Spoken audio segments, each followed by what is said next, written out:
All right, I'm glad you're here. It's conspiracy time. You know, a few years ago, I was in London with Bill Cooper, who is now deceased, and or murdered, and some people rented Wembley Arena, the biggest meeting place in England. They were going to fill it up with so many people wanted to hear about conspiracies. And when the press found out that I was going to be a speaker, they went wild. They had stories in all the newspapers, television stations, that Eustace Mullins is going to be here. It was almost panic. They did everything they could to stop me. When I landed at Heathrow Airport, they had the British officials were supposed to refuse to allow me to land in England because I was so dangerous.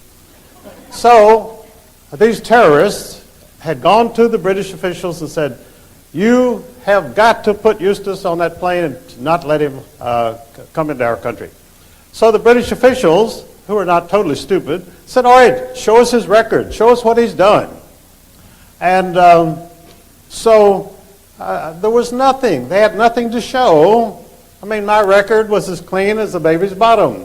So the British officials said, "We cannot deport Eustace Mullins. He hasn't done anything." So I was allowed to speak.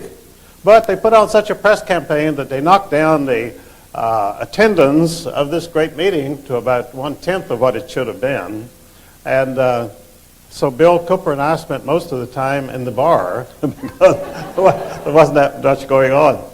But I have run into a lot of opposition. I was run out of Canada 3 times last year because the press simply goes berserk when my name is mentioned. And the reason is quite simple. They know that I know the details of the conspiracy, and they don't want you to hear them.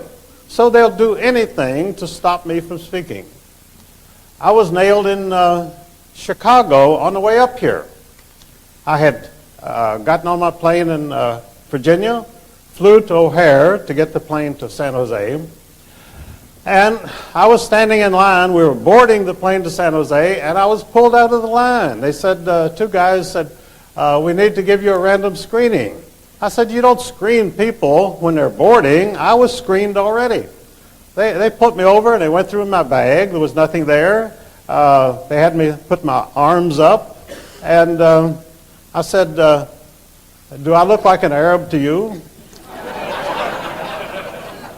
When I said that, they went berserk. There was a young black man and a young Hispanic man, and when I said this, they started screaming at me. They said, "Stop talking. Don't say anything. Shut up. Don't say anything." Then they called 2 supervisors. And one supervisor came from one side, one came from the other, right at me at a pincer movement, because I was obviously so dangerous, you know, that it'd probably take 5 people to subdue me.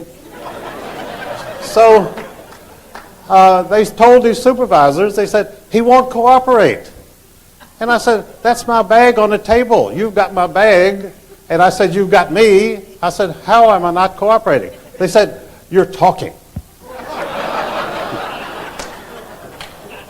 So I was afraid I'd miss my plane, and I got a little concerned, a little nervous, which I don't usually. I usually enjoy this kind of encounter. I've been going through it for 50 years, and it's sort of fun. But I guess they caught me on a bad day, and I started getting a little nervous. So finally, they waved me on. I got on the plane, sat down, and the plane started to take off, and I felt something wet, and I reached up, and my hands were covered with blood. All of this pressure. I had a little high blood pressure, which had never bothered me before. And suddenly, I'm starting off on a 4-hour flight with a terrific nosebleed. So that was upsetting in itself. So I forced myself to be calm. I sat back and made it all right. The bleeding stopped. But when you get that kind of nosebleed from high blood pressure, you don't know where you're going. Sometimes you have to go to the hospital to have it stopped. And so anyway, it subsided. But when I got here, I found out why all this attention. They had gone through my bags at O'Hare, and they had taken out a can of shaving cream. I always get the giant size because it's a lot cheaper. And for some reason, they think that the giant size shaving cream is a bomb. Well, they call it a shave bomb, after all. And I don't think these people have with their limited intelligence, they think that a shave bomb must be a bomb. I even ran into that in Japan a few years ago. We were taking a flight from Tokyo to Sapporo, and I was with 3 Japanese gentlemen, and they wouldn't let us on the plane. And I didn't understand what was going on.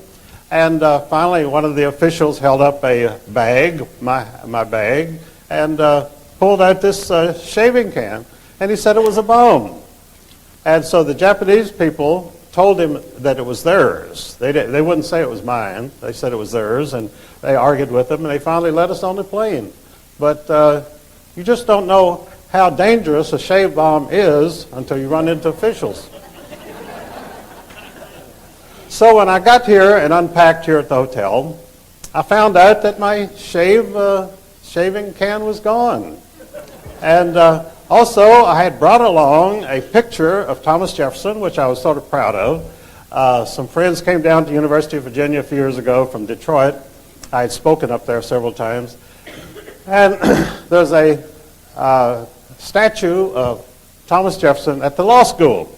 There's about 4 statues of Jefferson around on the UVA campus, but this particular one is a very nice one, and it's off secluded by itself. So my friends took pictures of me standing beside Jefferson, profile, and I had this picture. This happened in 1977, and I looked at the picture a few months ago, and I realized that our profiles, which were matched up, were exactly similar. Every feature was exactly similar. It was like a double. And so I brought that along. I was going to show it to you, but that picture also disappeared from my suitcase. And as far as I know, that's all they took was the shave bomb and the picture. But I know that the FBI loves to get pictures of me. I don't know why. But they've got lots of them, and they're always willing to get one more. So they got that one. I have copies of it, so I'll travel with it from now on. But I was very chagrined. I used to go to meetings, and the FBI would hop out of bushes. I was at a funeral in Culpeper of a friend of mine, George Lincoln Rockwell, a few years ago. And to get to the little cemetery, you had to walk through some bushes and through some backyards. And every bush that I passed, an FBI agent jumped out in front of me and snapped a picture. And so I thought, my gosh, I would think they'd have enough. But they always want one more, and so they got more. But this is a lot of attention. You know, I was under daily surveillance by the FBI for 33 years.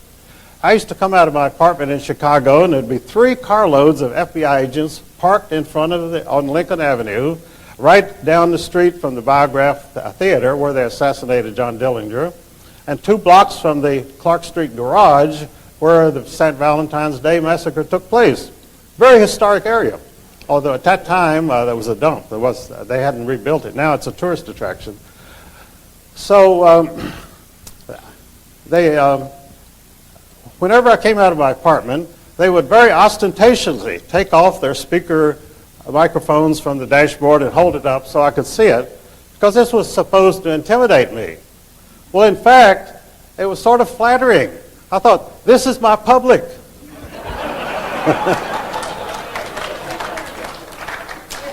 And it never really bothered me. They used to come and knock on my door, and they would say, Eustace, can we come in and talk to you? And I would say no. And they'd say, why? I'd say, because you steal things.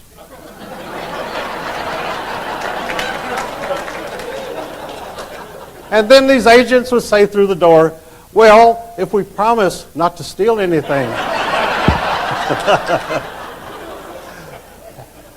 Because they were assigned to talk to me, they had to talk to me. And in fact, they waited outside of my apartment one day and chased me down the alley. They were calling Mr. Mullins, Mr. Mullins. And finally they came up to me and they said, we'd like to talk to you. And so I got in the car. I mean, I'm a very naive person. I got in the car sitting between 2 FBI agents, and we drove around. And they said, we only have one thing to ask you. Does anybody in the FBI owe you any money? Well, I was flabbergasted because I don't borrow money from anybody, particularly FBI agents. And so I thought very seriously. I said, well, no, I don't think so. And they kept insisting. They said, think hard. Doesn't somebody in the FBI owe you money? And I thought, well, no, not to my knowledge. In fact, nobody owed me any money, as a matter of fact. FBI agents are not. And so they finally went away very disappointed. And about 6 months later, I began to realize they were trying to bribe me. I mean, I'm a little thick. Things don't always sink in.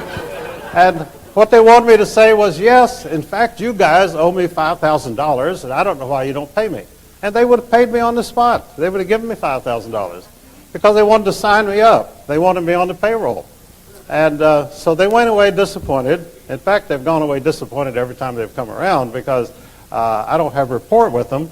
But the fact is that for 20 years in Washington, whenever I was visiting there, I stayed in the home of an important FBI official. They were my oldest friends. And finally, one day, this official was going to retire, and he asked me to meet him down on 9th and Constitution at the Department of Justice building. We were to have lunch. And he came up, and he was very dejected. He said, Eustace, I can't have lunch with you. I said, that's all right. And then he said, they've told me, I'm retiring in 6 months, they said, if they found out that you've been in my house again any time before I retire, they're going to take my pension. And I said, well, that's no problem, because this is the way these people live. These are the rules they live by. I said, I'll just stay away and until you retire. And he was so dejected, so humiliated by his own employers that he could not have a friend in his home who had never been arrested, never got a parking ticket in his life, and anything. And to him, it was the most mortifying thing I'd ever done. I said, look, don't think about it. I didn't contact him until after he retired. Then I went right back, and that was my Washington headquarters. I stayed there all the time. But this is what you have to do. This is power. This is terrorism. This is intimidation. This is forcing you to acknowledge that you as an American citizen have no rights whatsoever. And of course, I find that out in court. Whenever I go into court, let me tell you, when you go into an American court, Jerry Spence is one of the most famous attorneys in the United States. You see him on television. He wrote a book a few years ago called Justice for None. And the first sentence of that book is, there is no justice for any American in any American court. And I could verify that because I've been there many times and I have never seen any justice whatsoever. And neither has most people who come in, because it's that kind of country. They have that kind of power, and they're terrorists, and they have only one enemy, and that is you. They hate you because, first of all, you outnumber them, and because they're afraid of you. Because they're afraid that if you ever find out what they're doing to you, you'll tear them from limb to limb, which is just what you should do.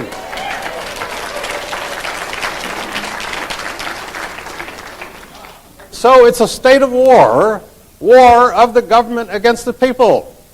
And how do you win that war? You fight back. I've been fighting back for 60 years. I went into the Air Force in 1942, served throughout World War II, but I really didn't start to fight until after I got home. I came back to the home front, and I saw so much corruption and so much dictatorship that I've been fighting them ever since. Then I met my mentor, Ezra Pound, in Washington, D.C. I went to an art school. And Ezra Pound had been imprisoned in an insane asylum without trial. He served 13 and a half years without trial, the longest period of time without trial of anybody in American history. I finally got him out in 1958. And my record is a little unusual. I always considered myself a patriot, but my education was entirely sponsored by three men, all of whom were accused of treason. I went to Washington Lee University, which was founded by George Washington, which its president was Robert E. Lee, and they were tried for treason. They were not tried. They were accused of treason. They would have been hung if they'd been convicted. They were never convicted. Then Ezra Pound completed my education, was tried for treason, never tried for treason, but he was indicted. He was indicted by a man who knew all about treason, a man named Alger Hiss, a communist on the personal staff of Franklin Delano Roosevelt. And Alger Hiss was very upset about Ezra Pound. And he had the Department of Justice indict him for treason. And it was so ridiculous that they never dared to try him. So when they brought back Ezra Pound to Washington, D.C., flew him back, they said, how are you going to defend yourself against the charge of treason? Ezra Pound said, I will stand by everything I have ever said or written. Well, that was the wrong answer. That brought consternation. They did not want him. They want you to grovel. They want you to say, I'm wrong. That's what they did with Gordon Liddy. You know, Gordon Liddy refused to grovel, and he served the longest period of time of any of the Watergate people because he refused to give in. He refused to cringe and to say, I'm so sorry for what I've done. One of the ladies who came to see Ezra Pound at St. Elizabeth's Hospital was a very famous scholar named Edith Hamilton. And so Ezra Pound asked her one day, he said, now, Edith, you've been an active lady all your life. Have you ever regretted anything that you've ever done? And she said, no, I have never regretted one day of my life. And he said, neither have I. And I personally feel the same. If you have to regret something, you must have done something wrong. But if you're fighting for your country, you're doing the right thing. And you'll never regret it as long as you live. This is the way of life. This is the way of the American patriot. This is the way this country was founded. And this country was founded by a revolution. And what did Thomas Jefferson say? He said, you have to have a revolution every 25 years. And it's true. Because within 20 years or so, the people in power began to like their comfortable lives. They don't want to give it up. They'll do anything to keep their power over you. And so they will start to oppress you. And they'll oppress you more and more and more. So my life has been as the protege of three men accused of treason. And I became the protege of other people. I became the protege of H.L. Hunt, the richest man in the world. And the reason H.L. and I liked each other, he was a very brilliant guy. And we got along fine. I will say this, that all the people that I've ever met who were real Americans, we never disagreed on one thing. We never argued. We never quarreled. Because we believed in the same thing. We were Americans. We're for America. We have no other allegiances. You have the President of the United States cringing in public, George W., and saying, we must defend Israel. I never heard a president say we must defend Israel or any other country. We elected him to defend the United States.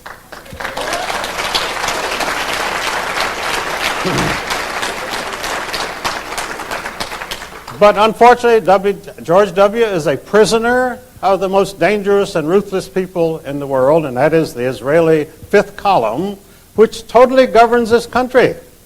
You have no Congress. You have no president. You have the Israeli fifth column. And what is the fifth column there? A fifth column's function is to disrupt and destroy the country and make it the prisoner of a foreign government. And that's what these people are dedicated to doing. Kenneth Edelman, Richard Pearl, Paul Wolfowski, Billy Crystal, all these people are totally loyal and dedicated to the state of Israel. They hate America. They hate you.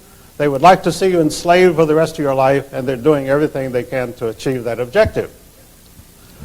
So in my experience, there is only one thing to do, and that is to speak out and to go. I travel everywhere, and I tell people, this is Paul Revere time. This is toxin time. Sound the toxin. Let the people know the enemy is here, and we are ready to fight. And that's been the story of my life, and it's been a very interesting life and a very full life. And I've met so many wonderful people, and people like Ezra Pound who would work with me endlessly because they knew that I would carry the ball. And that's exactly what I have done. I started off in Chicago as a magazine writer, And then I went with a motor club, and we had a little newspaper which published bulletins.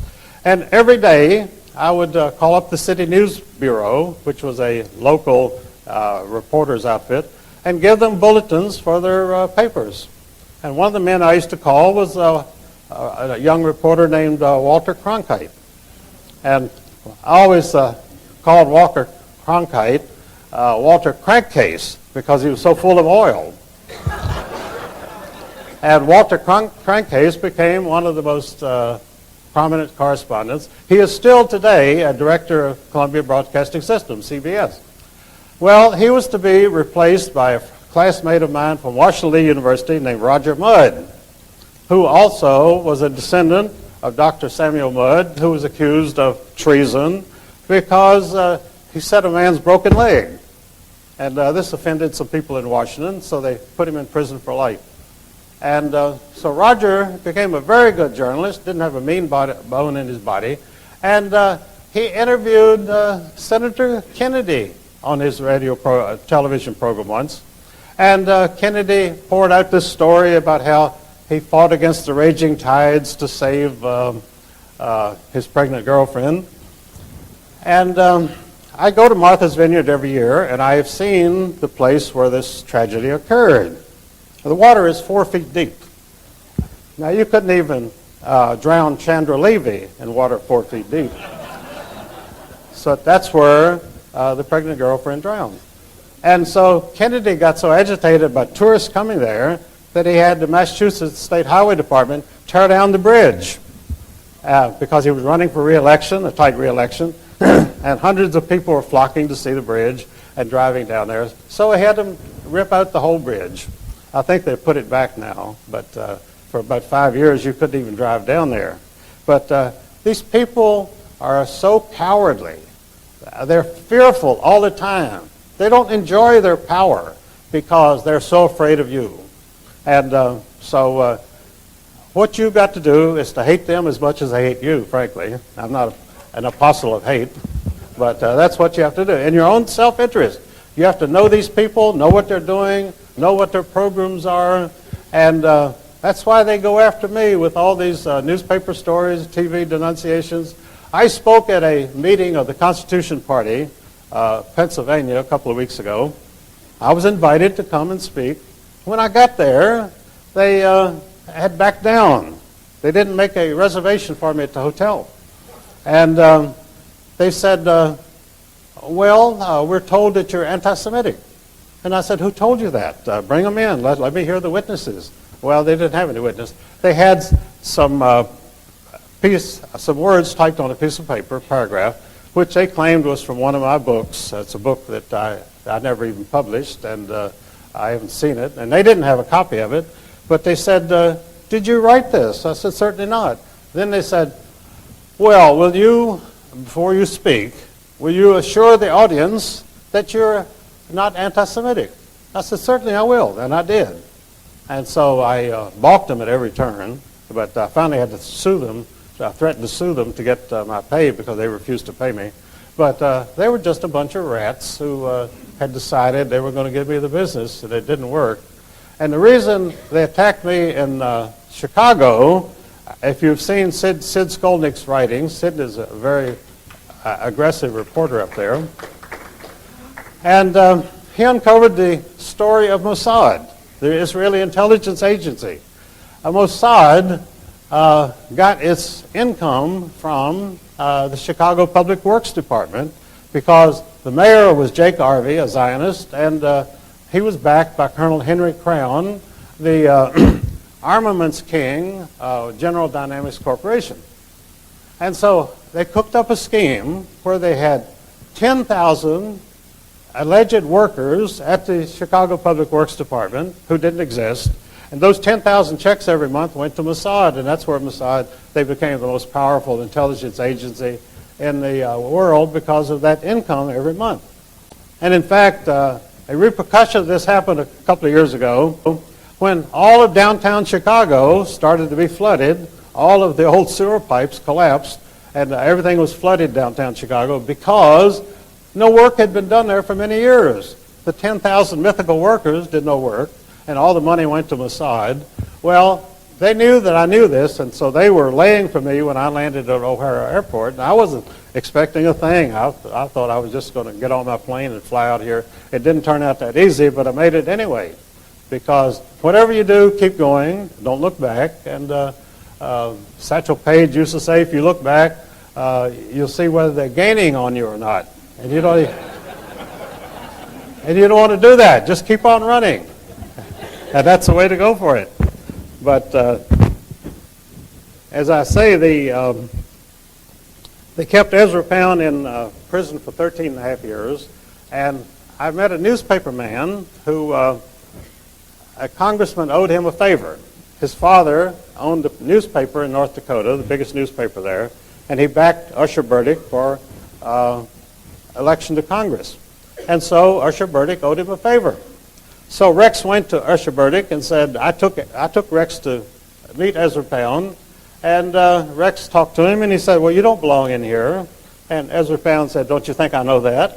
And so he said, I'll do something about it. So he went to Usher Burdick, and Usher Burdick went on the floor of Congress and said, why is the government holding this man?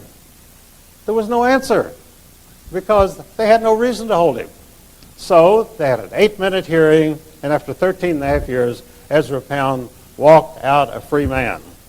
But they made one proviso, that he leave the country, even though he's a citizen in good standing.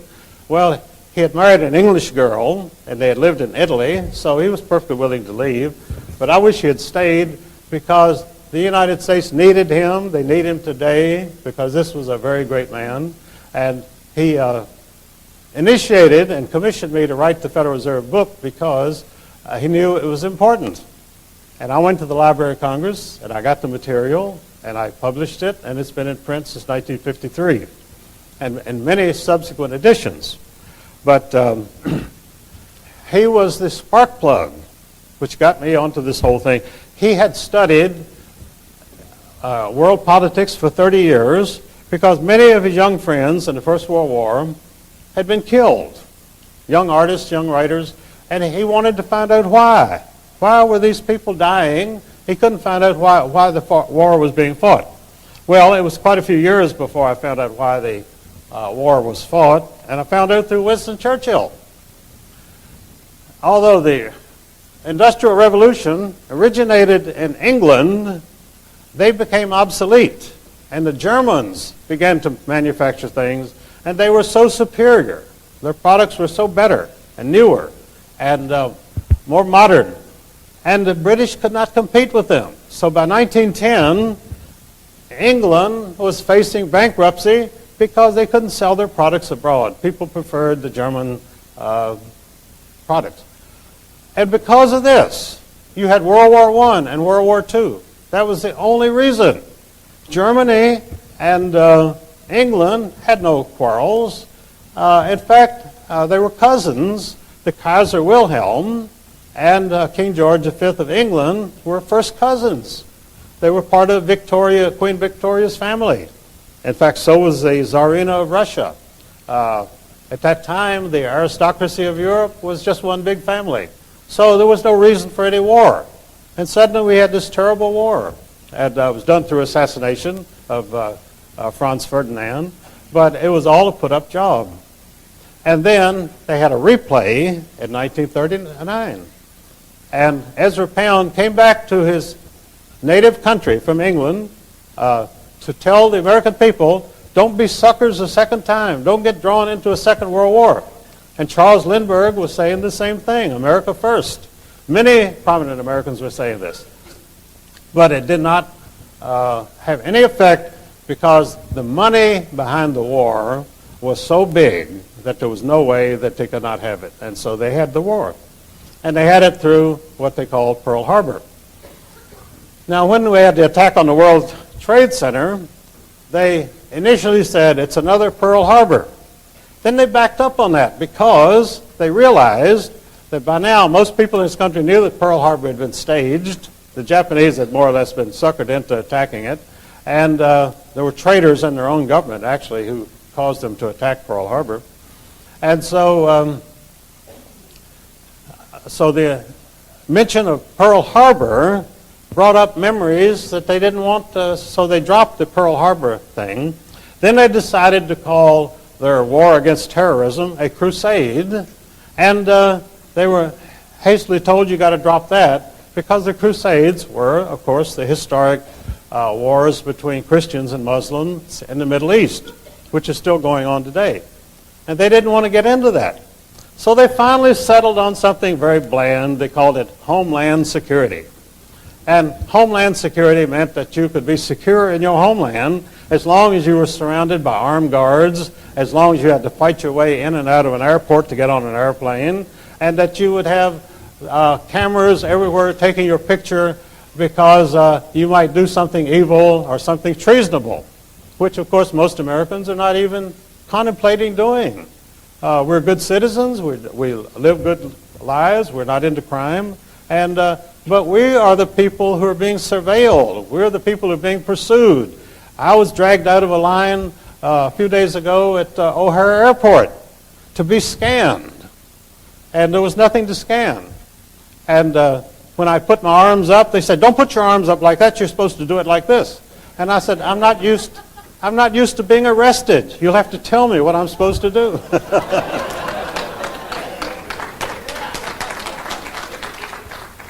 And I almost had a small riot. I had these two inspectors, and then I had the two supervisors rushing at me. And you would have thought John Dillinger was on the loose, you know. Stop this guy. Stop him before he kills more. But I survived that, and I've survived many things. But as I say, the 33 years of FBI surveillance that I endured, I found very interesting, and it showed what the country has come to, because they have to fight phantoms. They don't want to fight the real enemy, because the real enemy is in the conspiracy, and they're running the show. So the conspirators are fighting you, and that's why we're here today. And in fact, I think Brian may have overlooked, he thanked a number of people about making this meeting possible, but I think he missed one, and that was Dan Rather. I think that you wouldn't even come here today if it wasn't for Dan Rather lying every night, and you have to come here to find out what's going on.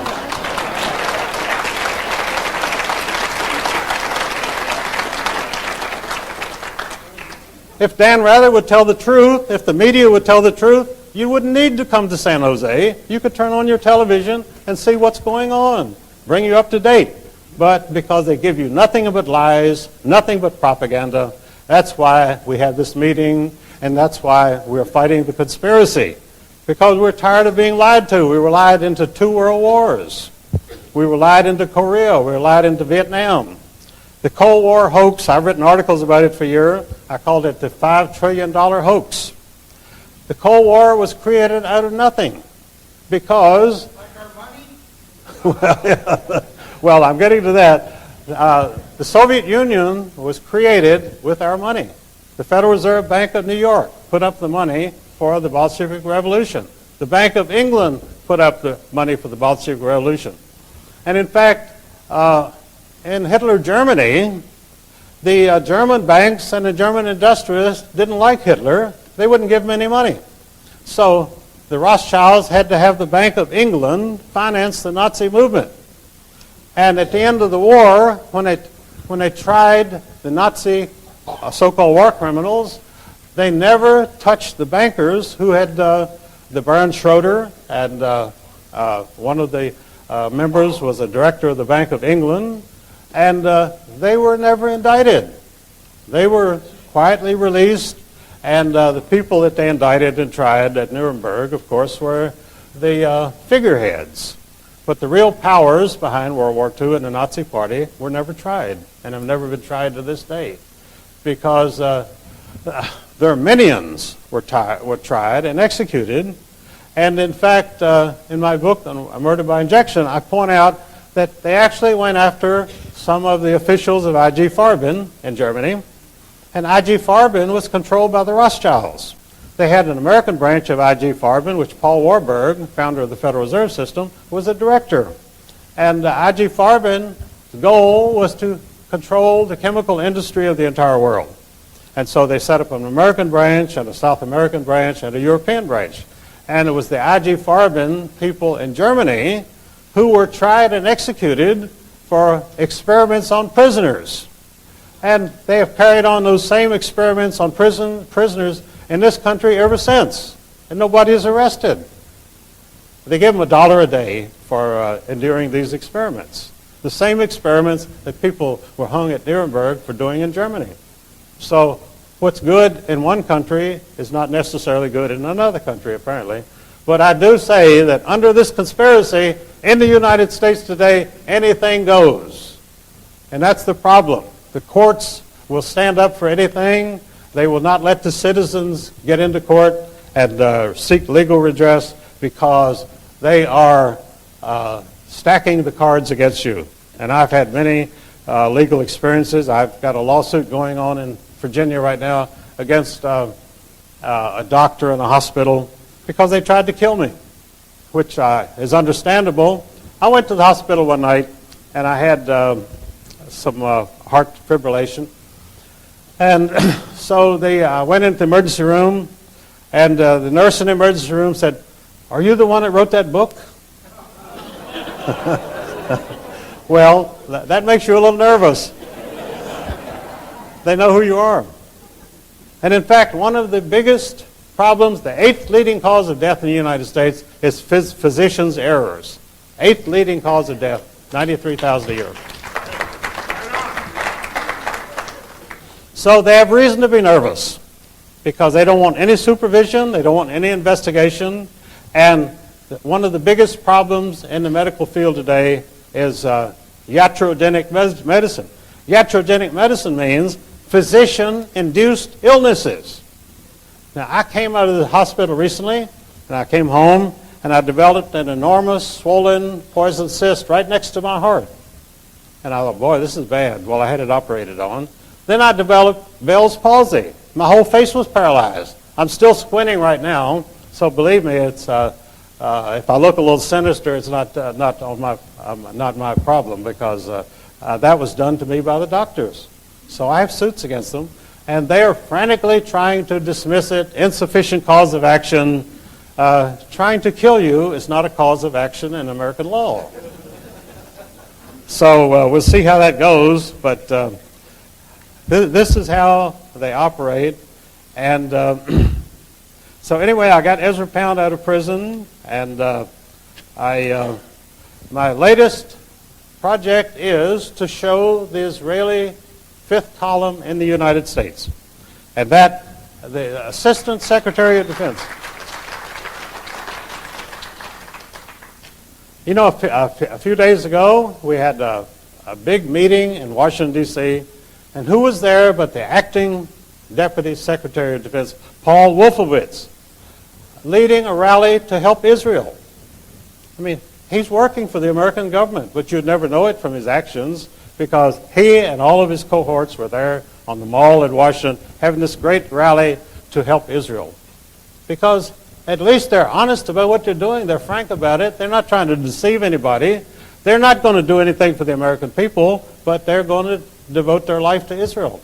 And I think that's fine. I think they should go there and devote their lives to Israel. But just get out of this country.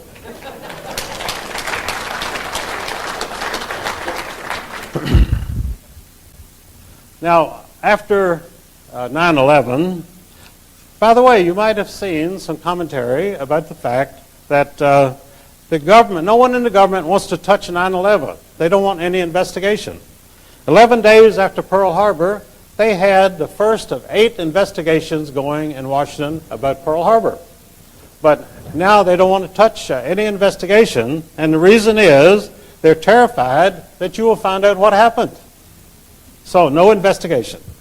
The Democrats and the Republicans are in accord on this, and President Bush is in accord on this, that there will be no investigation because there are too many unexplained stories. There is the disappearing plane which hit the Pentagon. They can't find any trace of it. And so it must have been a detonation of some kind.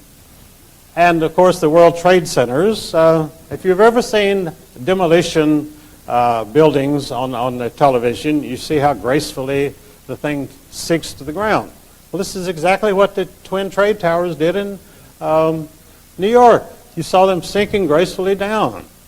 Now, an entire building does not sink down when a plane hits it. I don't care where the plane hits it, at the bottom or the top. But they were mostly at the top. But there again, General Parton is a good friend of mine, and he was the explosives demolition expert for the United States Air Force. And he tried for months to testify in the Oklahoma City bombing. They wouldn't touch him. They wouldn't let him testify because they didn't want his expert witness testimony.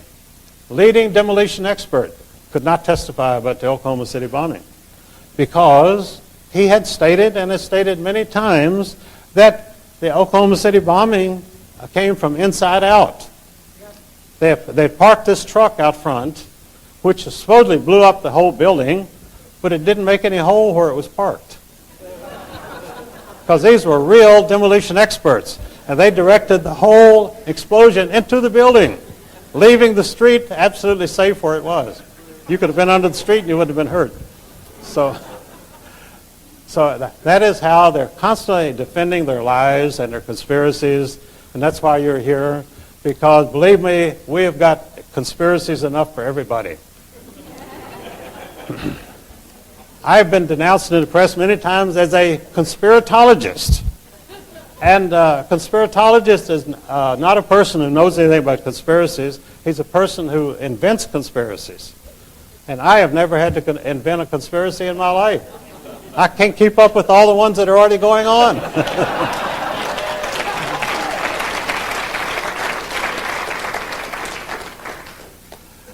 But conspiracy itself is apparently the American way of life. The Federal Reserve was conspiracy was one of the most famous of the conspiracies.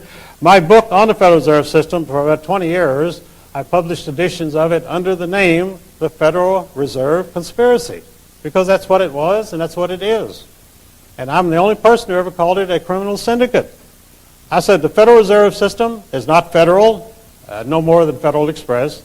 It has no reserves. It doesn't need any reserves because they can print all the money that they want. Why, if you've got the printing presses going, why do you need reserves? And it's not a system because it's a criminal syndicate. These people conspired to rob the people of the United States. That is a criminal conspiracy. You can't, under law, you cannot define it any other way. And of course, no one has ever indicted the Federal Reserve people or pursued them legally on this because you can't get into the courts. When you go into the court, who is sitting there but the judge? I had a judge. I sued the Anti-Defamation League for $100 million a few years ago. And I went before the D.C. court in Washington, D.C. And this is down at 3rd and Pennsylvania Avenue. When I used to walk, my friend George Stimson, the founder of the National Press Club, he would walk home down Pennsylvania Avenue in the evening to Capitol Hill, where he lived in a little hotel there. And we would walk by two buildings. One building was the Masonic building, and the next building was the Standard Oil building, Standard Oil office building. They were fairly modest buildings because they had limitations on how high the buildings could be. And we would walk past these two buildings. They were the most two prominent buildings on Pennsylvania Avenue. Well, they finally realized it was a little obvious, so they tore them both down and they built a big new courthouse at 3rd at Constitution, and that's the federal courthouse. That's where I went with my lawsuit. Well, the judge that they assigned to me was named Judge Harold Green. And Harold Green was the one that broke up the American telephone system because the people in Russia were always complaining to the United States that we had such a wonderful telephone system and they had a lousy telephone system and it made them look bad. So Judge Harold Green decided, well, if we want to get along with the Russians, we've got to make our telephone system as bad as theirs.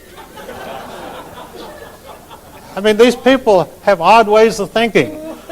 It's very difficult for you to follow their line of thoughts because they're insane. Criminally insane. And as I say, I got my education in the insane asylum under Ezra Pound, so I know all about it. I went to 4 of the best universities in the United States, and I didn't get any education. And And we were all veterans, and we would have meetings at night. And we'd say, what's going on? We're not getting any education here at these famous universities. And they didn't know what to do about it. They were very concerned, and the professors were all like scared rabbits. They were scared to death. They were scared to open their mouths. And, we were fighters. We were young people, and we were willing to fight. And we could not understand why these professors, who had very secure positions and lived well, were so scared. They were always scared. They were scared rats. And they're scared rats today. And that's because they do not stand for anything. They have no character. They have no backbone. And they won't fight for America. So we would have these meetings and wonder why we weren't getting any education. And I finally left the university and went to Washington to go to art school. I said, I might as well study art. I can't learn anything at an American university. In fact, in my biography of Ezra Pound, I stated that no one is so cut off from learning as a student at an American university.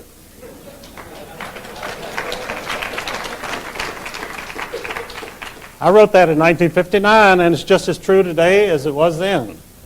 And so, because I write and say things like this, I'm not too popular in some quarters. But that doesn't bother me because I'm not looking for popularity. I just want to tell people the facts and let them, I want to give people information so that you can act on it. Because one person alone cannot do it, but the American people are a sleeping giant, and we're beginning to wake up, and I see it every day, everywhere in this country. We're fed up. We realize that we've got to put an end to these lies. We've got to put an end to this corruption. We've got to put an end to this treason. We cannot have a foreign fifth column running the government of the United States. It's as simple as that.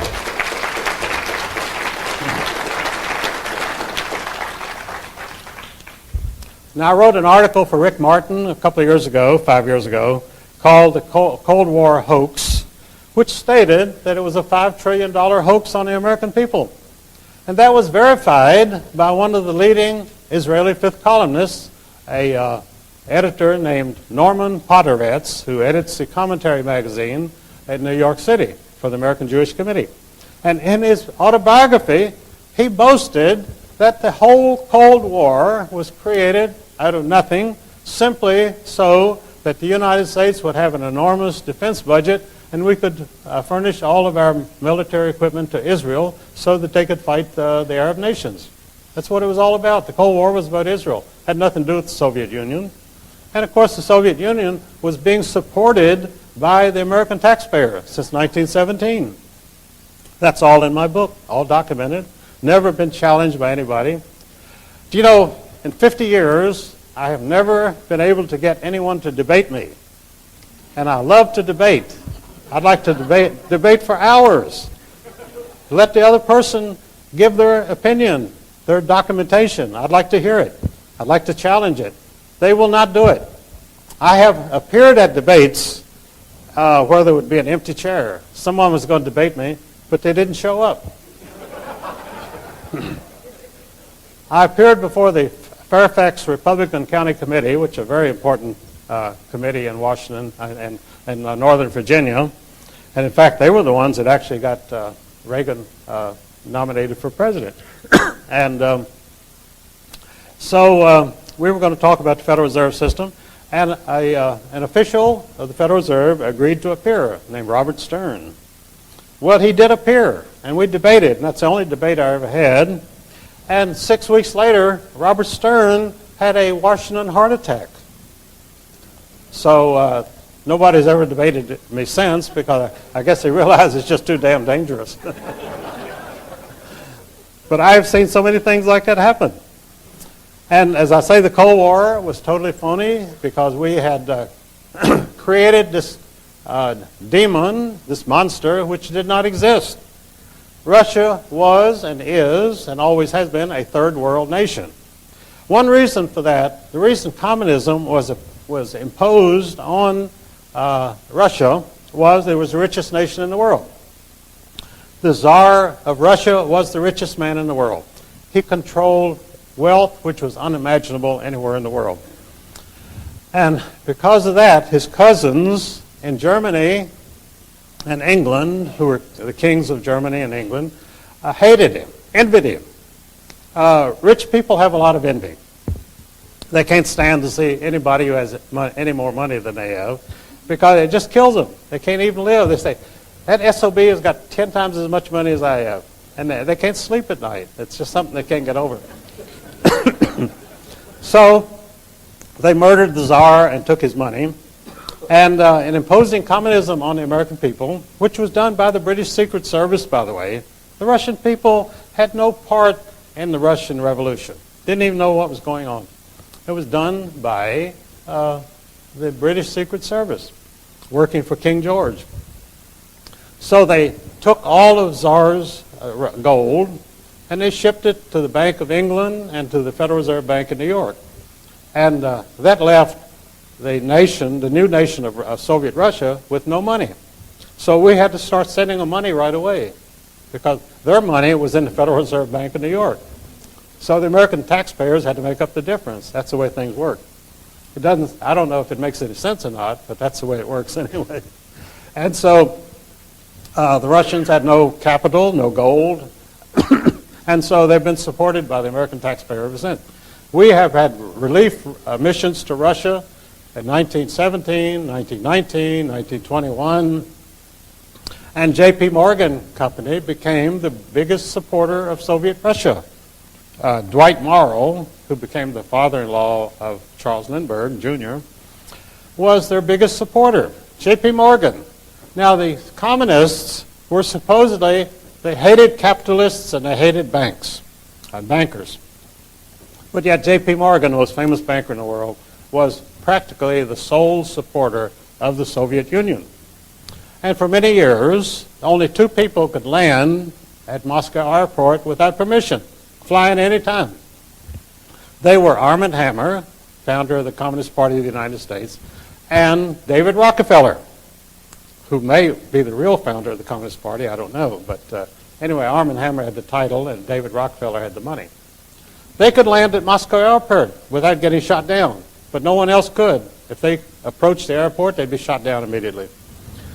So that shows you who the real power is. In 1936, a member of Paul Warburg's banking firm, Otto Kuhn Loeb and Company in New York, which was a Rothschild operation, he landed at Moscow airport. And Stalin himself, the ruler of Russia, who murdered 1 million people a year, came out to visit him, came out to welcome him, and practically groveled before Otto Kuhn, a little Jewish banker from New York, because that's where the real power was. Stalin had power in Russia, but he had no power anywhere else. If he walked outside the borders of Russia, he'd be nobody. But these bankers are powerful all over the world, and where they go, they're revered. People hang on every word, and they absolutely listen to them and will do anything that they say. And that's the kind of world we have because the money people exercise the reins of power. And they can call themselves democracies, they can call themselves fascists, they can call themselves Nazis or communists, but they're all the same people. And the people in those countries, we denounce communist countries and fascist countries, but this country, as many commentators have said over and over again, is becoming the most fascist country in the world because the government becomes more powerful, the people are stripped of their liberties, and we have these plebiscite elections where the candidates for election refuse to tell you what they stand for. They don't dare tell you what they stand for. Because if they did, you wouldn't vote for them. So this is what we have, the plebiscites. And we used to denounce the Nazis during the 30s for having plebiscites where people would vote for their nominated candidates and they really had no choice. And we have the same thing. But the Cold War itself was the greatest travesty of all time because there was never any war between Soviet Russia, this great menace, which was about to crush the United States, and the roads were collapsing. Paul Roberts and other economists visited Russia during the 1960s, 1970s, and they were appalled. They said, this is a third world country. Why are we afraid of this country? Because The American people were not informed of this. They were told how the Soviet economy was booming. The Central Intelligence Agency was doing its job, which is to sell propaganda to the American people for whatever government program is going on. And the CIA was issuing these glowing reports every year of the enormous Soviet army, the most powerful army in the world, and the Soviet economy, the fastest growing economy in the world. And we were reading this. These were official CIA reports. They'd give them to Congress, and Congress would say, now we've got to increase our defense budget again. We're spending $280 billion a year. We've got to increase again because the Soviets are becoming more of a menace every day. And the Soviet Union did not even exist as a military power. They finally went into Afghanistan, and a few tribesmen in Afghanistan crushed them, and the whole country collapsed. That was the end of communism because they went into Afghanistan. So it was obvious that they would never have attacked the United States. It wouldn't have lasted 2 days. But this is the sort of misinformation that you get from official sources. And because of this kind of information, we do not know what's going on. We have to make decisions about our country when we don't have the facts. We have no information. That's why you're here today, to get your information, because you don't get it from the press. You don't get it from Dan Rather. All he's doing is carrying out the government propaganda. And we don't need any more propagandists. We want the truth. And that's why we come here. And this is a growing sentiment throughout the United States.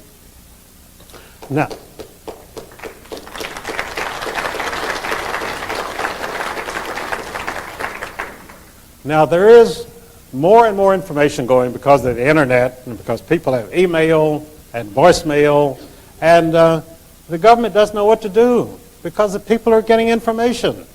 They're not depending on the CIA. They're not depending on the FBI.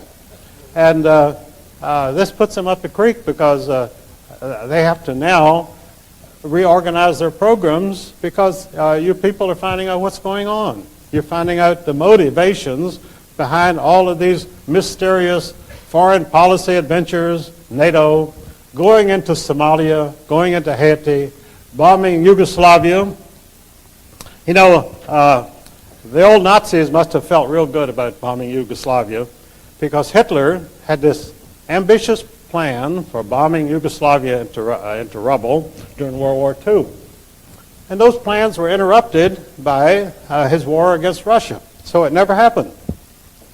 So along comes NATO many years later and absolutely carries out the Hitler plan of bombing Yugoslavia into rubble, which Hitler had come up with in 1942. It took them a few years, but they got it done. And that's the whole story of the bombing of Yugoslavia. It was the Nazi program.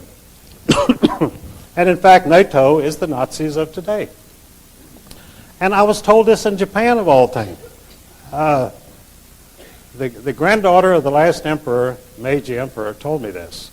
And she had gone to Yugoslavia to talk to Milicevic and to tell him this. And he knew it. That's why he's on trial today. He's on trial because he opposed the Nazi bombing of Yugoslavia by NATO. And so he's on trial for his life as a supposed war criminal. And I don't know what happened in Yugoslavia, and I don't think anyone else will ever know. But you haven't heard much about his trial lately because things disappear from the press. It's very interesting. They have an arch criminal, and they're going to have a trial, and they're going to wreak vengeance on this terrible criminal. Then suddenly it all kind of fades away. Nothing happens. You remember the great furor about anthrax after 9/11. Well, anthrax was the greatest danger in the world. Everybody was talking anthrax, and a senator said he got a letter with some anthrax in it and so forth. And we were supposed to be terrified of anthrax. So I wrote an article for Rick Martin, which I titled, "Anthrax is as American as Apple Pie."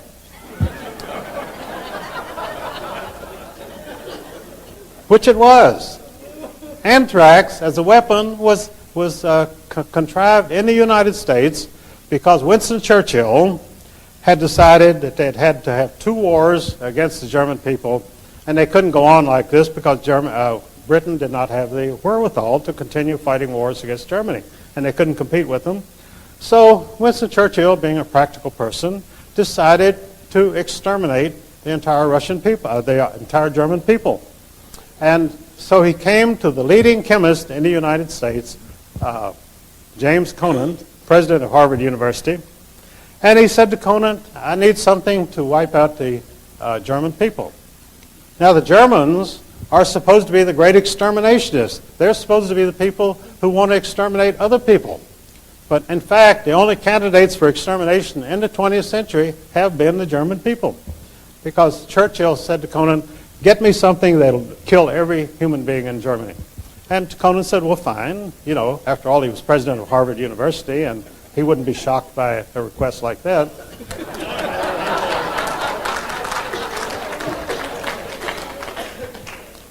So he finally told Churchill, he said, I think anthrax would be the thing to do it. And so Churchill says, go ahead and develop it. And he developed anthrax cakes, which would be dropped in Germany. And it would be fodder for animals, which was impregnated with anthrax. And the cattle would eat this, and then the people would eat the cattle, which the Germans would eat the cattle, which were now heavily impregnated with anthrax, and they would die slow, agonizing deaths. Well, this seemed to be just the right thing. So they made 5 million of these anthrax cases, and they were going to drop them in Germany. But then the war ended. The Germans quit on us, and so they never had a chance to exterminate them. So these 5 million anthrax cakes were stored in England for many years, and finally, in the 1970s, they realized they had to get rid of them, so they burned them. So here you had clouds of burning anthrax going over England. I don't know how many people that killed, because nothing was ever said about it. And so then we heard nothing more about anthrax, and just suddenly they said, Saddam Hussein of Iraq has anthrax. Well, if he had anthrax, it came from the United States because we were the only people that produced anthrax. But nothing was said about that. So all of a sudden, we had this terrible weapon which we had to be fearful of anthrax. And the papers were full of it, the news programs every night, anthrax, anthrax, anthrax. And this went on for months. And then when my article came out about anthrax as American as apple pie, anthrax disappeared from the news. How long has it been since you've heard of anthrax? They'll mention it once in a while in a passing, but the great campaign of anthrax was abandoned because I had exposed the fact that James Conant had worked on it right here during the war at Fort Detrick, Maryland. Same place they developed AIDS, by the way. They're very active at Fort Detrick. They come up with a lot of stuff. And so they just had to give up on the anthrax because they were using the anthrax scare to also have a new smallpox scare. They were saying that the bioterrorists not only are going to give us anthrax, but they're going to spread smallpox. So they had 17 million decaying doses of smallpox vaccine, which they wanted to get rid of.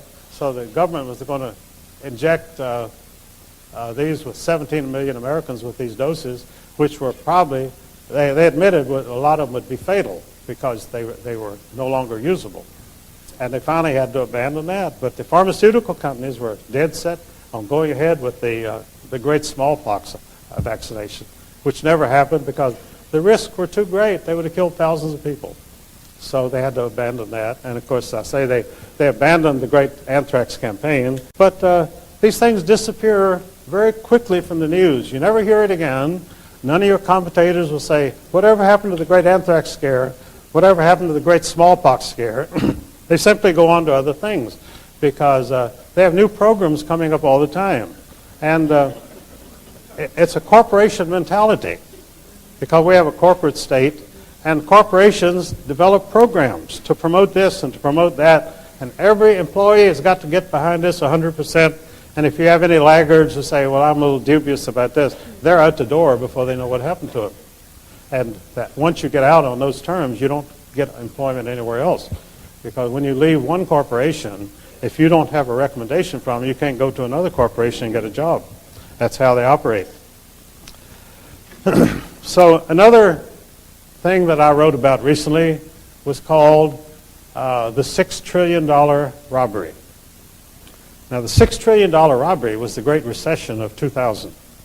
Between March and November of 2000, Alan Greenspan, chairman of the Federal Reserve Board of Governors, finally brought about the recession that he wanted.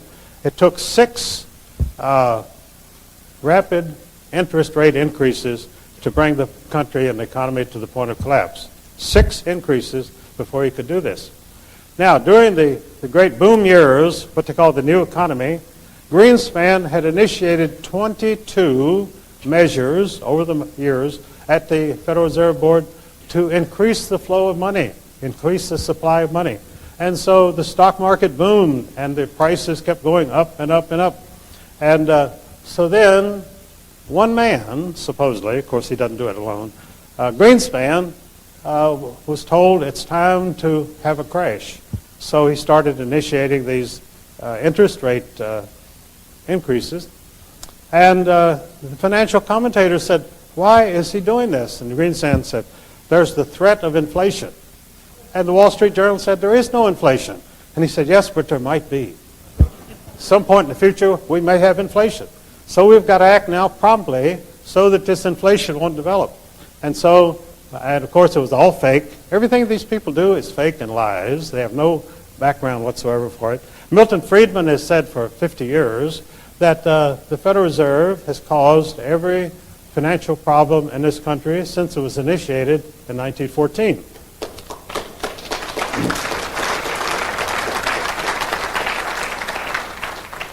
And Milton Friedman should know because he was the official consultant to the Federal Reserve Bank of San Francisco. So he knew what he was talking about.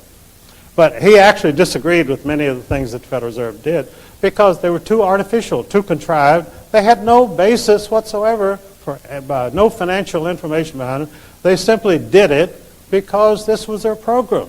They wanted the market to go up or they wanted the market to go down. And they had the mechanism to do it. They had the interest rate increase. They had the fact that the Federal Reserve Open Market Committee could buy or sell government bonds on the open market. That either increases or decreases the supply of money. And the stock market daily prices are totally dependent on the money supply. If it goes down, the prices go down. If it goes up, if the money increases, they go up. So people on the inside always know which way it's going to go. They know 3 or 4 or 5 or 6 days ahead of time. And they can get in there and make their money. And if you are buying stocks, you have no idea any of this is going on. And you have these Wall Street analysts who are constantly telling you, oh, this is a good buy, you better get this is going up. And you buy it, and it goes down. Because Greenspan has done something to decrease the money supply, and the stock goes down. Then you don't know whether to panic and sell it or whether to hold it and it'll come back up. Well, it always comes back up. J.P. Morgan was asked one day by a reporter. He said, Mr. Morgan, this is about 1910, he said, Mr. Morgan, what is the market going to do? And J.P. Morgan said, my dear sir, the market will fluctuate. And that's how he made his living, because it fluctuated. If the market remains stable, after all, the worth of United States steel is about the same from one day to the next, but the market goes up and down because it's being manipulated. And as I say, U.S. Steel itself has the same resources, the same profits that it had last week, but the market will drop 5 points. And that's because of the way that they manipulate the markets, and that's how they steal from you. And so the $6 trillion loss, which American people suffered from March to November of 2000, I call it the $6 trillion robbery. Greatest robbery in history. Al Capone never made as much money in his whole life as the Federal Reserve people make in one day. Never. Al Capone complained, by the way, to the press. He felt he was getting a raw deal. He was always being held up in the press as such a gangster, And he said, I don't know why you reporters write these things about me. He said, I'm just another businessman. And that was true. But he was a small-time businessman. The big boys didn't even know he existed. They got their liquor from him, but Al Capone could never touch the resources and the money that these Federal Reserve bankers rake in every day of the year. They've got the biggest theft operation going. I call it the federal robbery system. And the income tax, which they set up, by the way, to protect their own fluctuations of the market by simply taxing you so you'll have less money to spend. And they don't care how much money you have, but it's a control mechanism. It keeps you in line. You want to go out and buy something, you can't do it because the Internal Revenue has withheld it from your salary as a tax. And that's how it's actually the jackboot pressing down on your neck forever. 1984, George Orwell. We've got everything that George Orwell predicted in 1984.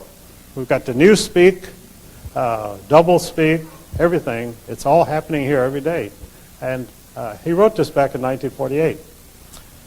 And many people like myself really like to study 1984 because it's an absolute blueprint for everything that you've seen happen in the last 50 years. The control of the people, manipulation, and always at the bottom is government force. The government does not ever expect to persuade you to do anything or convince you to do anything, so they use force. And that's always who comes to your house but the armed FBI agent carrying a gun.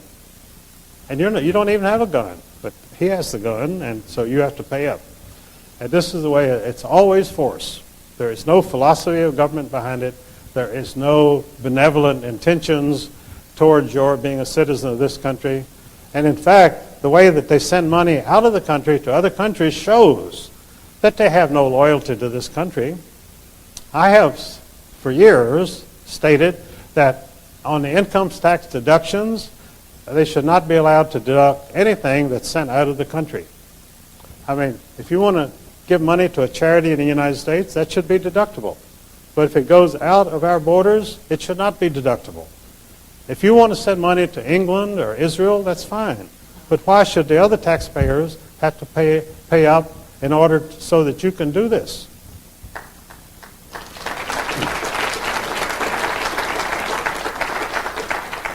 And you know that for 50 years, I'm the only person who's ever made that proposition. None of your politicians in Washington would ever touch us with a 10-foot pole because it's the foreign payments which they live on, because that's where the big kickbacks come out. Because when they send $10 million somewhere, they get about $1 million kickback, and that's why they do it. I mean, these congressmen, these politicians, they're not philanthropists. John D. Rockefeller was supposed to be a great philanthropist, but all of the things that he set up as great charities were actually part of his business enterprises. And at his charities, he developed the business products which became his most profitable operations. Everything the Rockefeller Foundation has done has been strictly business.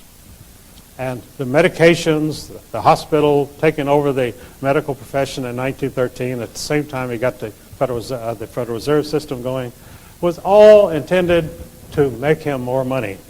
Because that's what he was in business for, to make money. And he makes that money by taking advantage of you because you don't know what he's doing. Because these things are always presented as all of the charities and philanthropies have, I read all their charters years ago, they're all written by the same lawyer in New York, Elihu Root. And they all say the same thing, the welfare of mankind. And it turns out to be the welfare of John D. Rockefeller. Because they don't do anything except for themselves. They never help anybody. But they always cloak it under the pretense that they're doing this for brotherhood and for helping other people, that they lie awake at night worrying how they can help other people, and they're robbing them blind constantly. And that's part of the conspiracy. Not only to steal from people, but to make you grateful for having been robbed.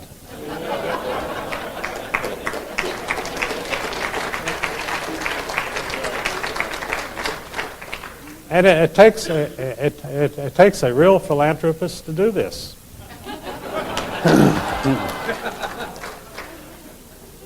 I said I was a protege of H.L. Hunt, and I wrote some books with him down in Dallas.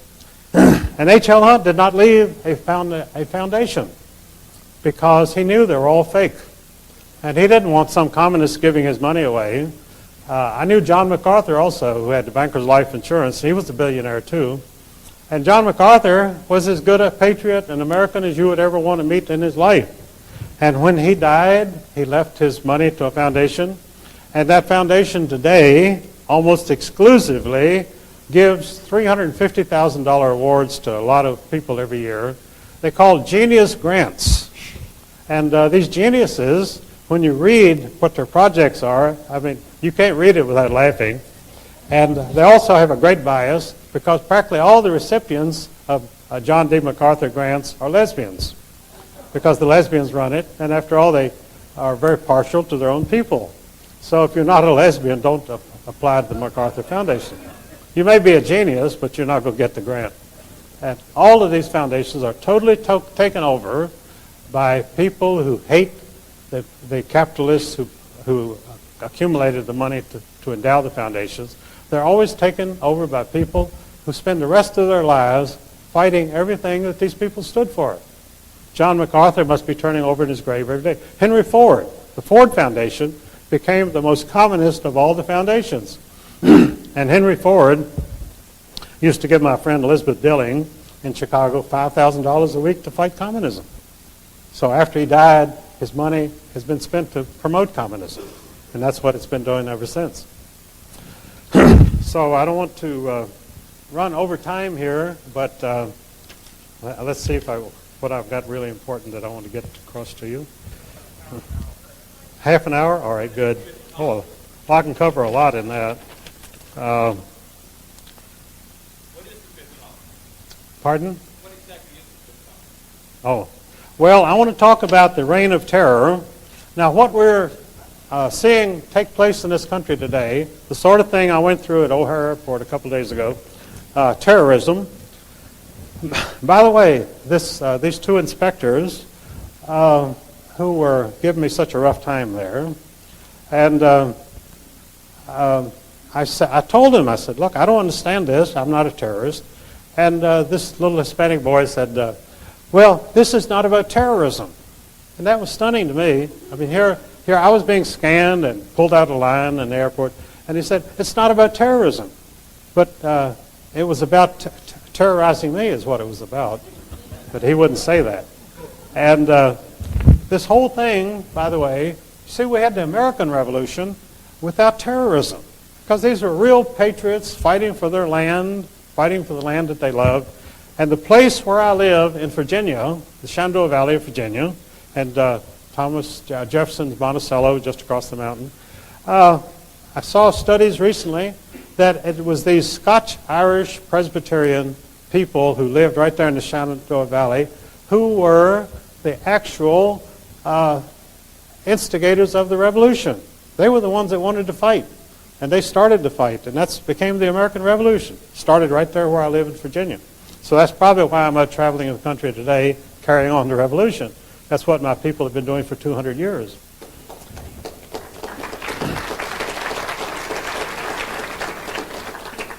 So we had an American Revolution without terrorism, but they had exactly the opposite in France, because the French Revolution was driven by hate and envy. The people wanted to kill the aristocrats, and the reason they wanted to kill them was they were inspired by the Rothschild bankers. The Rothschilds had become very wealthy, and they now had money to instigate revolutions on their own, so they instigated the French Revolution. And as the revolution progressed, they instituted a reign of terror. And they very quickly killed most of the aristocrats. Well, they ran out of aristocrats, but they still had the bloodthirst. So they started killing peasants. They put hundreds of peasants onto rafts and floated them into a lake and drowned them. They sunk the raft and drowned them. They were bound so they couldn't swim. And they were killing them. They were killing peasants right and left. They did the same thing. Stalin did the same thing in Russia. He killed 10 million peasants. And this was in the Ukraine, which had been known for many decades as the breadbasket of Europe. Well, after Stalin murdered the peasants because they didn't fit in with his 5-year plan. And the 5-year plan, of course, was drawn up by people who had never been on a farm in their life. They were intellectuals who spent most of their life in libraries. So they drew up these ambitious 5-year plans, and the peasants didn't fit into it, so they massacred them. Then they had no wheat, because obviously these commissars in Moscow couldn't go out into the fields and plant wheat. They wouldn't know a wheat seed if they saw it. So Russia's been starving ever since, and we've had to support them ever since because they don't have enough to eat, and they're starving today. This is what happens when you have what they call state planning. State planning always is initiated by people who have no idea how to plan anything. They couldn't even plan their own dinner that night. And they plan everything in the country, and everything starts to collapse, and it just keeps going downhill. So that's the situation. You have a modern economy, you have industry, and yet it's run by lunatics. You know, Ezra Pound, when he finally left the United States after being released, he was asked by a reporter in New York, he said, Dr. Pound, how does it feel to get out of the insane asylum? And Ezra Pound said, don't you know that all America is an insane asylum? That was his parting words when he went back to Italy. And when you see state planning, you have to think it is an insane asylum. And you get the feeling in Washington, I practically grew up on Capitol Hill, and one of the things I did there was to work for Joe McCarthy.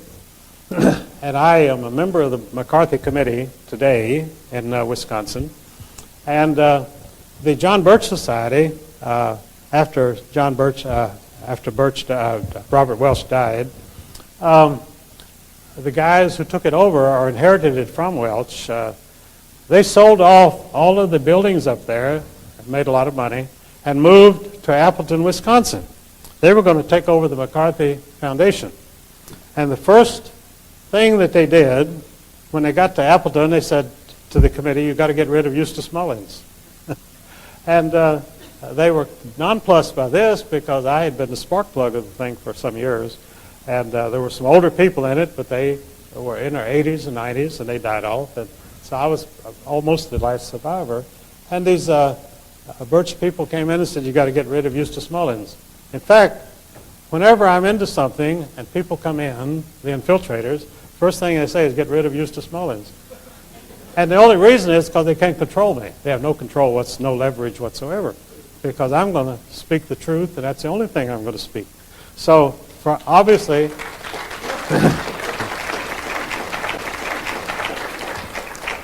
this is the great stumbling block. Before they can go on with their ambitious plan, they have to get rid of me. And they always try. They work very hard. I think I mentioned, too, earlier, and I should have gone back to it, was that when I filed this $100 million suit in the federal court in Washington, D.C., down at 3rd and Pennsylvania Avenue, Judge Harold Green was placed in charge of it. Well, I didn't know it at this time, but found out later that Green, a very secretive individual, was a German Jew named Grunhaus. His name was Hein Grunhaus. And he came to the United States in 1943. Well, Jews were not allowed to immigrate in 1943, so he must have been sent over here as a double agent.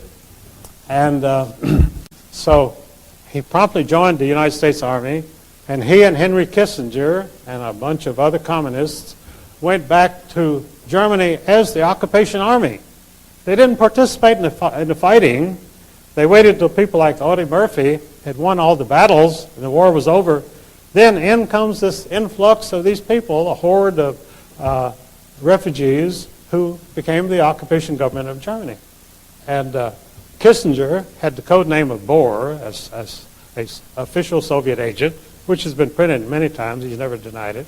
And one of his chief assistants was Grunhaus, who now called himself Green. I don't think he even changed his name legally. They don't bother. Don't have to. So Green came back and joined the Justice Department. He authored the Voting Rights Act of 1950, the Civil Rights Act, and became one of the most influential people in Washington. So they made him first a Superior Court judge, and then Lyndon Johnson put him on the federal court in Washington. So he was my judge, and he promptly dismissed my suit without a hearing. And so I took it to the appeals court of District of Columbia, and there was another judge named Lawrence Silberman, also Jewish, and he promptly upheld Grunhaus's dismissal of my suit. He had been appointed by Nixon, Silberman. He's still there.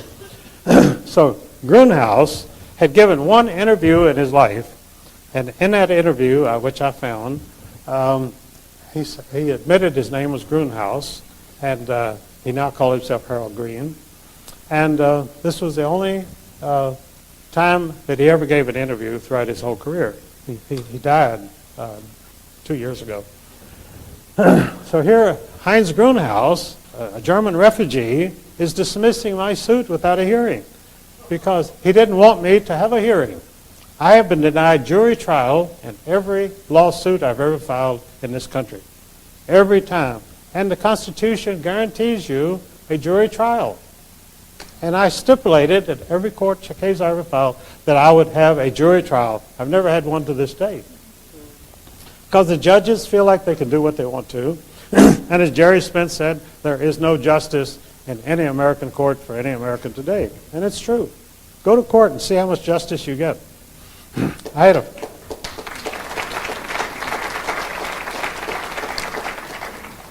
had a friend named Tom Donahue, and I started him in a radio program.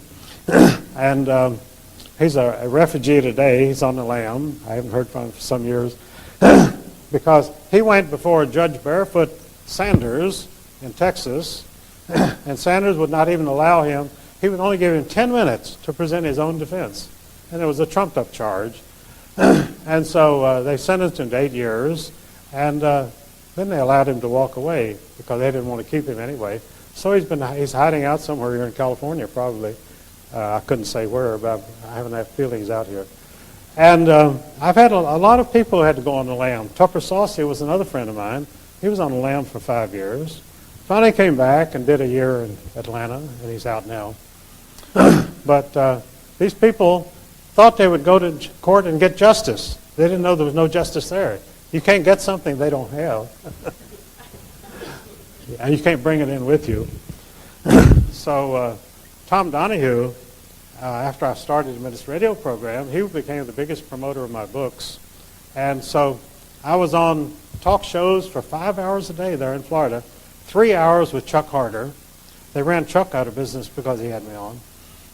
Has no program today. I did 3 hours with Chuck Harder and 2 hours with Tom Donahue.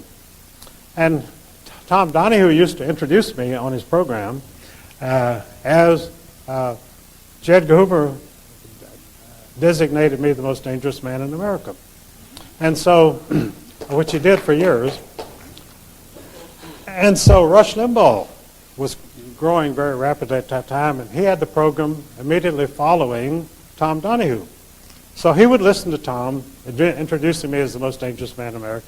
So Rush appropriated the title for himself. He began to advertise all over the United States, Rush Limbaugh, the most dangerous man in America. And of course, Rush was about as dangerous as a carrot, you know.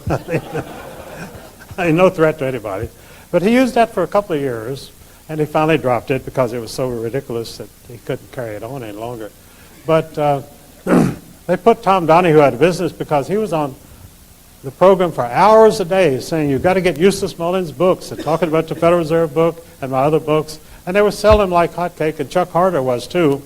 So they sent a reporter down from New York to take care of Chuck Harder. And the way he did it, he came to Chuck and he lied. He said, we want to do a big spread on you in the New York Times.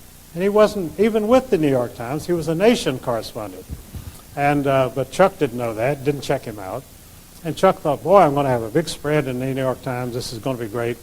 And so he invited the guy into his hotel there and wined and dined him and showed him all of his operation, let him go through his files. So the guy goes back and writes a series of articles. The main thrust was that Chuck Harder was a tool of Eustace Mullins. and that I was using Chuck to promote my books, and that Chuck was the sucker for doing this.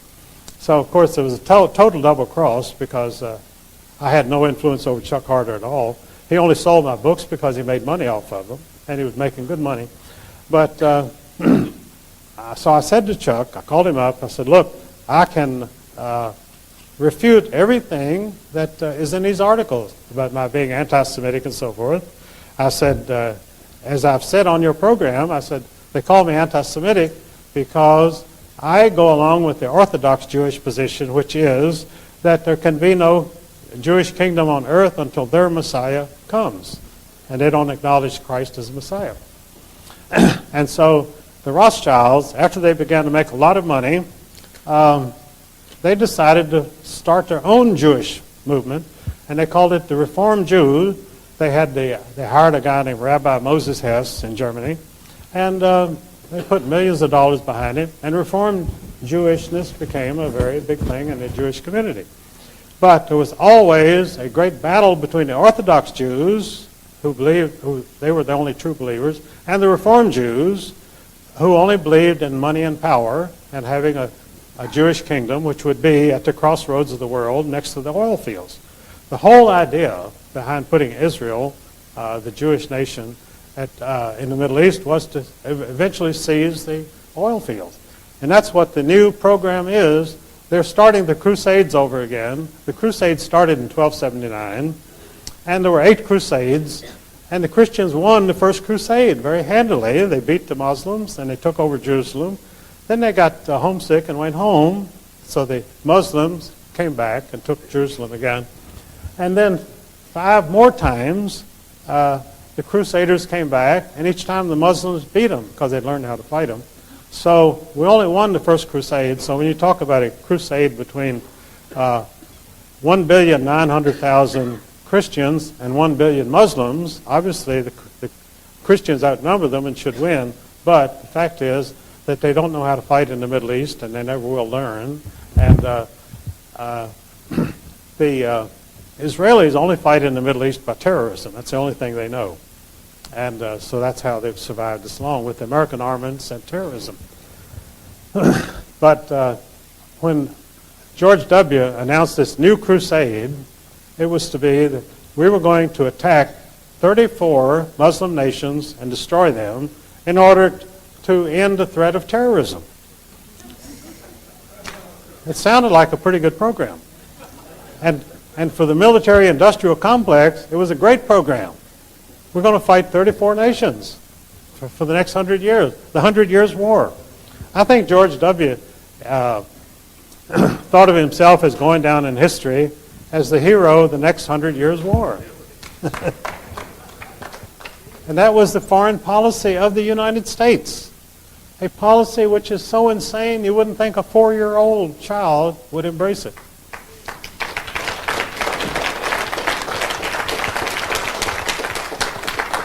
And even today, it's the only foreign policy we have. We have no other foreign policy. And of course, our foreign policy should be how to get along with other nations. Instead,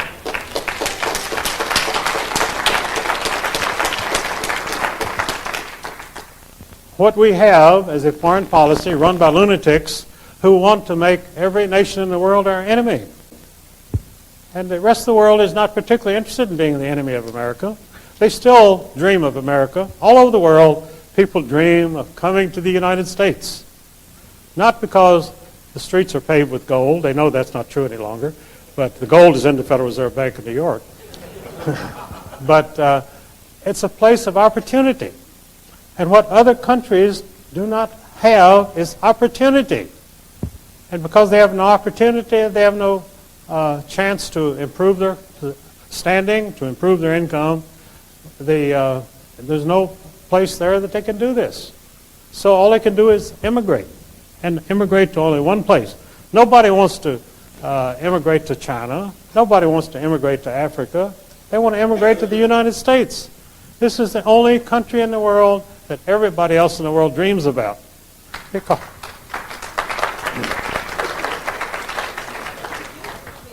And that's understandable. But at the same time, you and I living here know that it's up to us to always fight for this country and to keep it a country that is envy of the world. And this is our great task.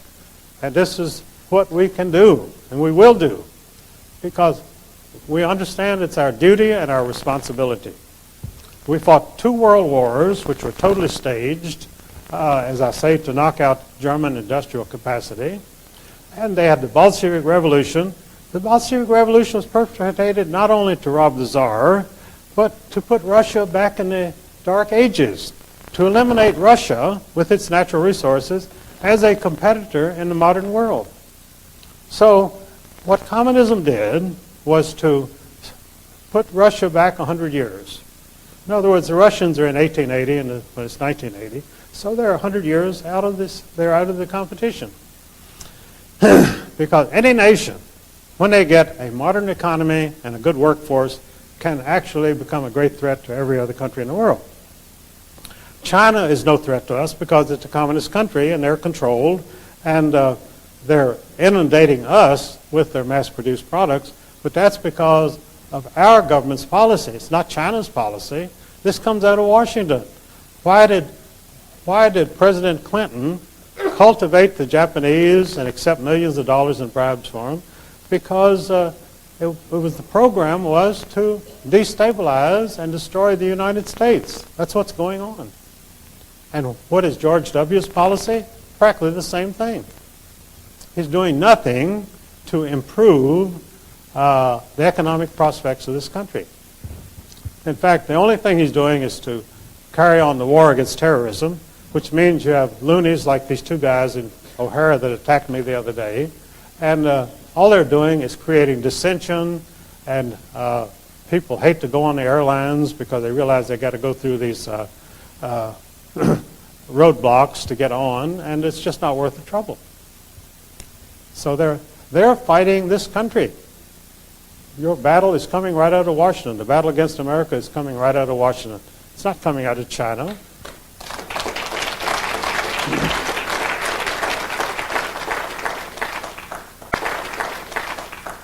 And if it's a battle against America, what is it? It's a conspiracy, and that's why you're here, to find out about the conspiracy. They could not do this without a conspiracy. If one person in Washington would stand up and say, I stand for America, see what the bumper stickers they put out, they say, you stand behind this country, stand behind the USA. They don't say, we stand in front of the USA, we stand behind. And because they're behind, we're behind. And that's where we are today. Language is very important.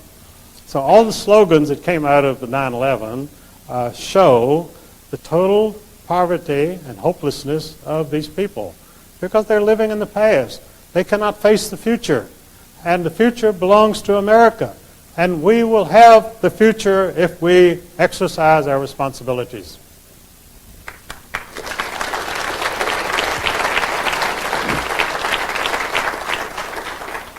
That's what the Founding Fathers did. That's why the revolution started right where I live in Virginia.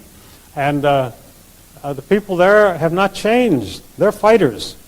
But because they're so misled, we have 2 senators from the state of Virginia who are absolute incompetent numbskulls.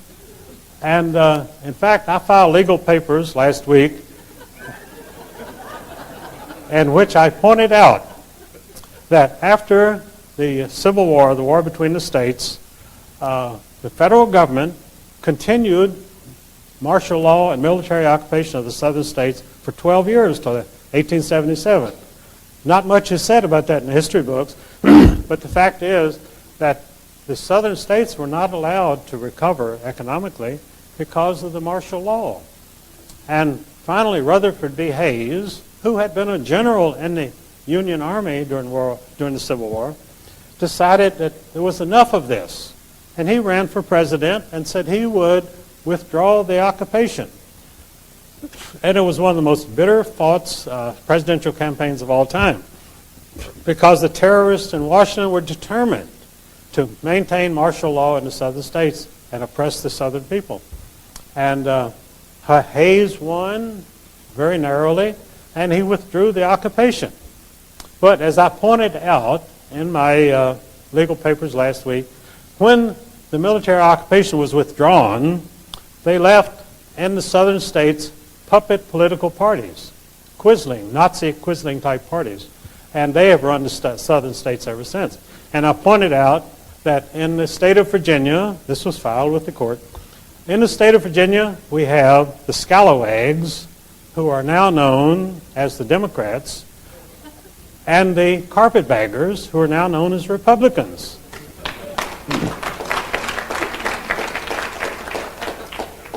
And if you think I'm ever going to get a chance to argue that in court, you're being very optimistic. But it's in the court records. There has been no mention in the press of this lawsuit or about the carpetbaggers and the scalawags, which is what these people are. They're absolute scum, and the people in Virginia and the other states are working for these puppet Quisling political parties. So this is what we're fighting for, to finally end the Civil War. Over 150 years ago it took place, and now we haven't recovered because they will not allow us to recover. They will not allow prosperity with the people because of the control of the media, the control of the schools, control of the government. They're keeping the people in slavery. And this is their only program. Slavery was forbidden by the 13th Amendment. But we have more slavery in this country today. We have people working 3 and 4 jobs simply to exist. If that is a slavery, in most places where they have slavery, they don't work 3 jobs. And if you have to work like that, then you're a slave. Absolutely no other description for it. So what I call for is the liberation of America, the restoration of freedom to the American people. That's my program. Now, if you don't like it, okay, but that's what I'm going on. And I believe that the American people themselves realize the necessity for this, the necessity for breaking off from this conspiracy of lies. They call it the conspiracy of dunces, which is not personally directed at W, but if it fits, all right. But I feel like the prospects are good. I feel like that there's a new wave sweeping America. We're recovering from the recession, although they're doing everything they can to maintain it. The recovery has been very slow because we take, as Lenin said, you take 1 step forward and 2 steps backwards. And that's what the government is doing today, 1 step forward and 2 steps backwards. And that's keeping us down. But we'll grow out of it, and the American ingenuity will lead us out of it, and that is my prospect for the future.